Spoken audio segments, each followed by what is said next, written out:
yaxshi yomon, to'g'ri va noto'g'ri tushunchasini bu videoni qo'yyapman. 1 yildan keyin yana qaytadan shu videoni ko'raman. Ya'ni hozir to'g'ri deb bilgan narsam 1 yildan keyin shu to'g'ri bo'ladimi yoki o'zgaradimi? Men yaxshi yomon tushunchasiga kelsak, например, bitta bola 17 yoshli bola Buxorolik qalbaki pul ishlab chiqaribdi. Bu bola uchun o'sha payt yaxshi va to'g'ri qaror edi. Lekin u ushalib, что man rostdan qalbakiligi bilinib qolib, sharmanda bo'lib, oxiri qamoqqa 5 yilga kiradigan bo'libdi-da. Undan keyin u tushunyapti xatosini.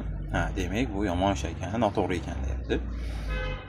Ya'ni bu bilan nima demoqchiman? Odam qachondir nimani to'g'ri deb bilsa, u shuni qiladi. Noto'g'ri deb bilgan narsasini qilmaydi. Kamida bir dona foydasi yoki yaxshi tarafi bo'ladi. Har qanaqa qilib turgan ishda. Jinoyat qilib turganda ham, jinoyatdan, например, kimdir o'ldirib pulni olyapti. Unga o'sha payt pul kerak. Bitta dona bo'lsa ham to'g'ri joyi bor.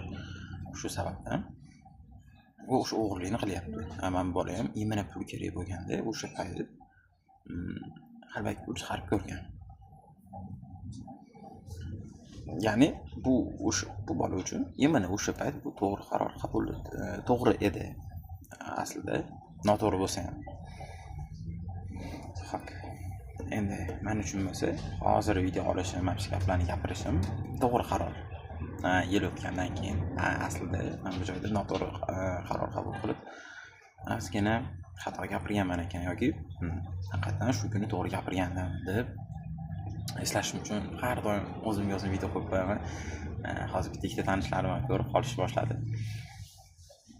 Aslida men kimdir ko'rishi menga muhim emas. Uni ko'rsa ko'rmasa farqi yo'q.